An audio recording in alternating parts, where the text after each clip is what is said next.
We'll assess the round later, Nick. I want to ask you about what it's like for our viewing audience, since that's all we have. When you hold a nice chip for a 3 on 18, and what do you do? It looked like a very awkward moment of ball going in the hole, great shot, and yeah, I don't. There's 2 grasshoppers. It's watching. different. Yeah, it's different with no fans. We're used to it, so you kind of, I don't know, say thanks to your playing competitors and go grab your ball and move on. So it's different. Usually there's a great crowd on 18 here, so that'll have been fun. But yeah, it's something we're used to now, but it still is different. Didn't look like you were used to it. That's all. How much did that help in terms of your heading into your second 9? It was huge. It was, you know, I was 1 over through 5, made a couple nice birdies, and really started to hit some better shots. You know, really there, I'm trying to get up and down, make birdie, and keep the momentum going. So for that to go in, it was a bonus, and made a nice par on 2, and then made some really nice putts coming in. So, like I said, it was just I have some momentum going, and just wanted to keep it going and try to hold as many putts as I could. And I'm assuming that's a wedge on 8 sandwich. Yeah, 56. 50s. And then the swing on 9 and the do you consider that a good break, and were you worried walking toward your ball? Not a good swing. I could have figured that out. I had been there in the past, and I'd gotten a drop, so I was, you know, I called an official just to double check, and there was a few of them that seemed like over the radio, just double checking, and yeah, it was a fortunate break to get that drop because, you know, it easily probably could have gone under the fence, throw it to the bounce off, and then get a drop. It was a break, and then, you know, it was nice to take advantage of it. And then lastly, Nick, I mean, with your, you know, birdie finish, you didn't birdie 7, did you? No. No, okay, birdie.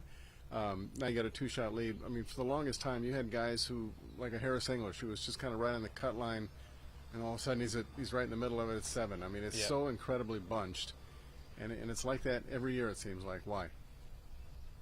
You know, it's a good question. I don't know. I think it's probably harder out here to make doubles, so and there's a lot of birdie opportunities. So, you know, I feel like if you make 4, 5, 6 pars in a row, you're probably kind of getting lapped, especially with how the fairways are running. But, you know, through 5 holes, I was 1 over, and I assumed the cut was going to go to 4. So I was, you know, it's sometimes easy to get in that process of grind mode and thinking about the cut. So I did a good job of that, of hitting some good shots and moving away from that. But it's so bunched that the scores are going to keep going low, guys are going to shoot low, so you just have to keep the pedal down. So when you say you did a good job, of not thinking about the cut? Yeah, just not shifting it into the kind of like grind mode and maybe playing a little more protective. It's easy to do that out here when it's so bunched. So it was nice to get a few birdies. And like you said, 18 was one of those that got the momentum going and got me thinking forward of pushing ahead to 10 or more, other than kind of coasting. Jason, you have anything? I feel like I'm hogging the mic there again. Hi. Oh, sorry. You know, I'm just.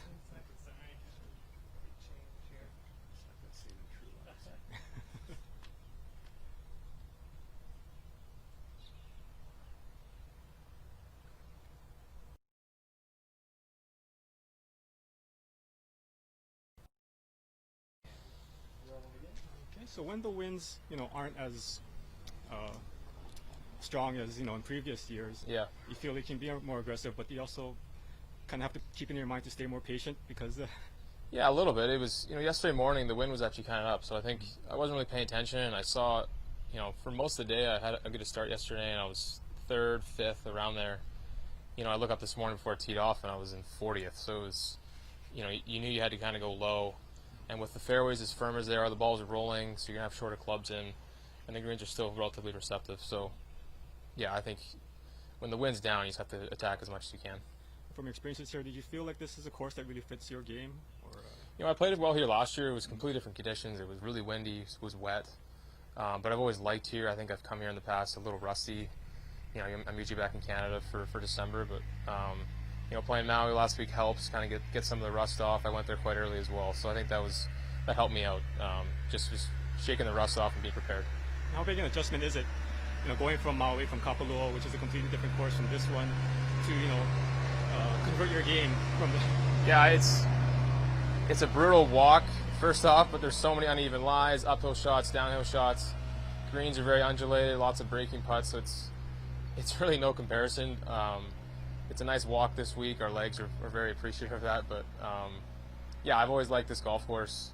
Just it kind of suits my eye off the tee. I've driven it well the last couple of days and really putt well. So obviously when you're doing that, you're going to shoot some good scores, but I feel like I'm reading the greens well. So if I keep doing that, I'll hopefully be up here. Thanks. All right. Nick, have you been one more? Have you been a touring pro long enough where if you were 1 over through 5 and someone said you'd shoot 62 today, that you would have believed them? Have you? I'm sure you've done that before, probably. Or You know, you have slow starts and you get hot, but I probably haven't done that a lot. Again, when you go 9 under on a 13-hole stretch, that's not very often. But I felt good after those few holes, coming off the back 9, chipping for eagle, and I felt like I just kept pushing. And again, with the wind dying down, you were able to attack, and I just rolled a lot of nice putts in. what was so good about 2? What's that? What was so good about the par on 2? I leaked my tee shot a little right, just hit it long and putted up maybe 5 feet, and just a nice par save to keep it going. Thank you. Yep.